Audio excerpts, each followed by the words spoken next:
So it's officially spring. Depending on where you live, the ice might be off on a lot of the lakes in your area, and a really cool opportunity that you could be tracking down right now is ice out crappies. Now, there tends to be a misperception about where you find crappies during ice out, how deep they are, how shallow they are. And in this video, we brought in Brad Hawthorne, who's a Minnesota guide, and he's gonna break down some of the idiosyncrasies that you need to be looking for and paying attention to if you wanna catch crappies just after the ice comes out. So I'm gonna throw it to Brad right now, and the first topic that he's gonna hit on is location.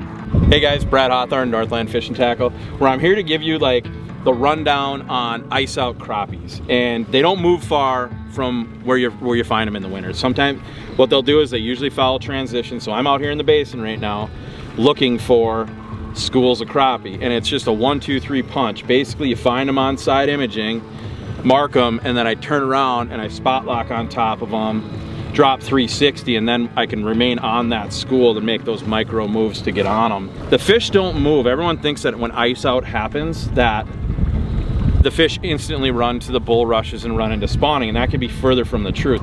Crappies will remain out in that deep water because that's where the food is. You know, we just came off of late winter and there's a lot of bugs popping out in those basins, and that's why those fish were there. They have no reason to move it, especially when the water temp down at that depth really hasn't changed a whole lot. So let that be a lesson to you. Don't start shallow all the time. If you have under 45-degree water and your lake is deep, start looking deep first versus shallow.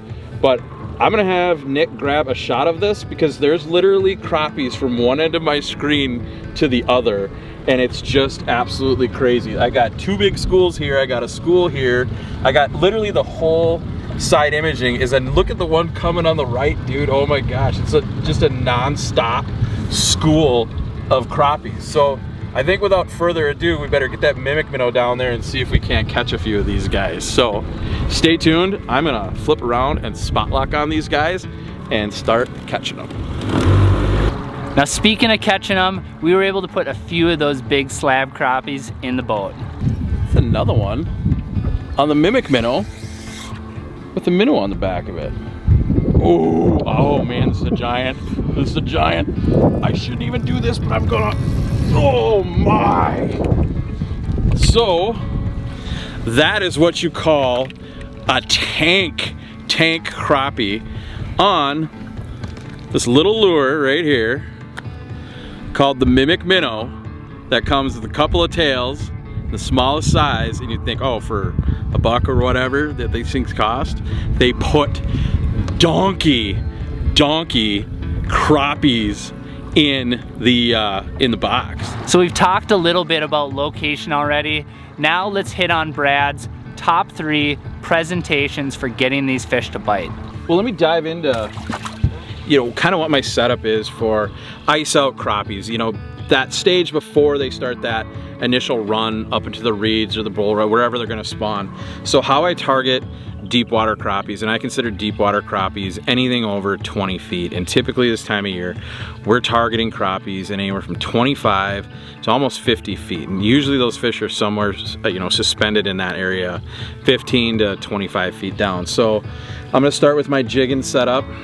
Lure of choice, that's got a mimic minnow right now on there with a crappie minnow, which is a deadly presentation. And you may say, well, how are you getting that down to, you know, 25, 35, 40 feet? You can see I have fluorocarbon. I have a long fluorocarbon leader, and then I just have my swivel, and I have a bullet sinker on there. So what that does, the reason I use a bullet is when I drop the bail, that points right down and it shoots down. And this isn't a fast, you know, approach. You're not using a 1/2 ounce. That right there, I think it's like 3/16. My other approach is right here where I'm using a spoon. That's a forage minnow, right? And that's got, you know, it's got some heft to it. Again, to my swivel, just like ice fishing, and then on to my main line.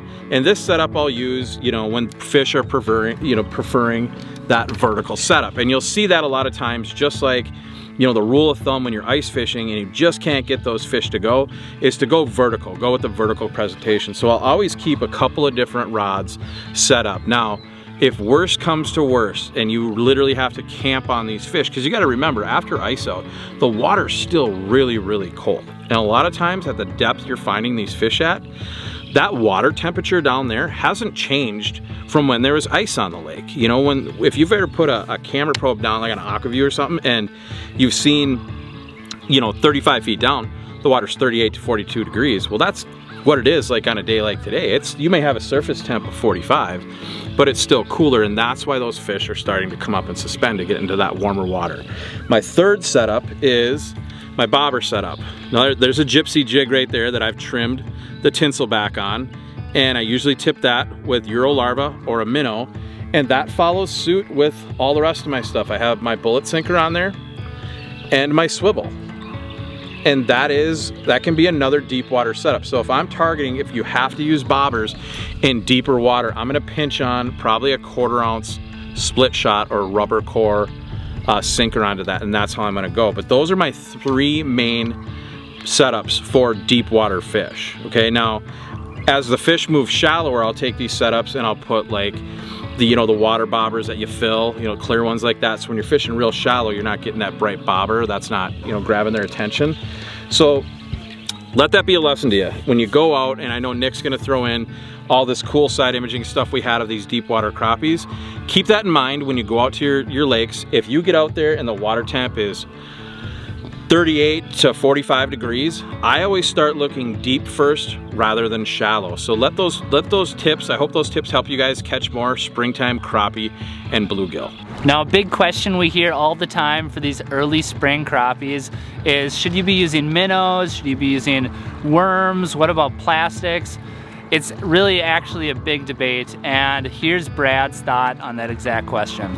So bait choices for early season crappie. Now this goes from ice out until they're spawning. Plastics for sure. Like, plastics are still at the #1. The closer you are to ice out is when minnows really, really shine. I would not go on the lake early season before the spawn without crappie minnows. We've seen it where some days you catch more with plastics, just with a plain mimic minnow, and you get a day like today where you had to put meat on it, but you still needed that color combo of the plastic and the jig head itself. So the third one I always have with me is Euro larva for those vertical presentations. When you have to use spoons, make sure you have Euro larva with you to chandelier those forage minnow spoons up and get them down there. So those are the 3 things you have. And the cool part is, scoop of crappie minnows or 2 scoops of crappie minnows, some Euro larva, and some plastics. You can get all that for under 10 bucks and head out to your favorite crappie hole. Now, one of the biggest keys to having success with this bite is staying on top of the fish once you've found them, because if you can stay on top of them, obviously you can catch more of those fish. So here's how Brad handles that potential predicament. So when you find your fish out in that 50 to 20 feet of water, what you'll see, what I see usually, is that these fish are moving around like crazy. So what I'll do is try to find the biggest school, plant myself in the middle of that, and then I'll use my spot lock feature to just jog with the fish. If you have a boat that's equipped with 360 like we do here, it makes it super easy to tell which way the fish are going. With a simple 3 clicks of the button, you can be right back on the center of the school again. And that's kind of how we do it, is find the biggest school. If they're active, perfect, we get on top of them and start extracting those fish. Then a lot of times what you'll see is you get into the center of the school, and maybe that's not the jam. Maybe they don't want you right in the middle. You'll see when you bring your lures into the edge of the school, you always get bit, but if you sit in the middle, you won't. So that's another thing. If that's the case, just keep wagging your boat back and forth through that school, picking off those active fish. But as far as it goes, the biggest things for getting your lures down there, because the fish are moving so fast, is that bullet weight system I showed you, which it still takes to get down to 30 feet, 8 to 12 seconds. But imagine what it would be if you're using a small, 16th ounce jig. It's gonna take you forever to get down there. So a lot of times adding that weight gets you down there before the fish are able to move, so they see that and they kind of hold in there a little bit. Now, oftentimes when you're finding crappies in these particular situations, it's not uncommon that you'll find the fish, drop a bait right in front of them, and they'll smack it right away. but that won't happen 100% of the time. So sometimes you're gonna run into these fish and you're gonna have a hard time getting them to bite. And in these situations, this is how Brad handles it. Typically what happens when I'm out is, like today, we found several mega schools of crappie, and one wouldn't bite. So we went to the next one, wouldn't bite. The third one, finally we popped some really nice fish on it. But there are schools. Crappies are still crappies. You know, that wintertime yo-yo thing, and you go all night and you just yo-yo and then nothing bites. That still pertains during the summertime. The cool part about the summertime is you've got a propeller, you've got a boat, you can move, and if the lake you're on has several different schools of crappies, I don't spend more than 5 minutes on a school trying to get them to bite. I may change color, I may change, but once you get one, you know, if one bit, more than likely the others will go.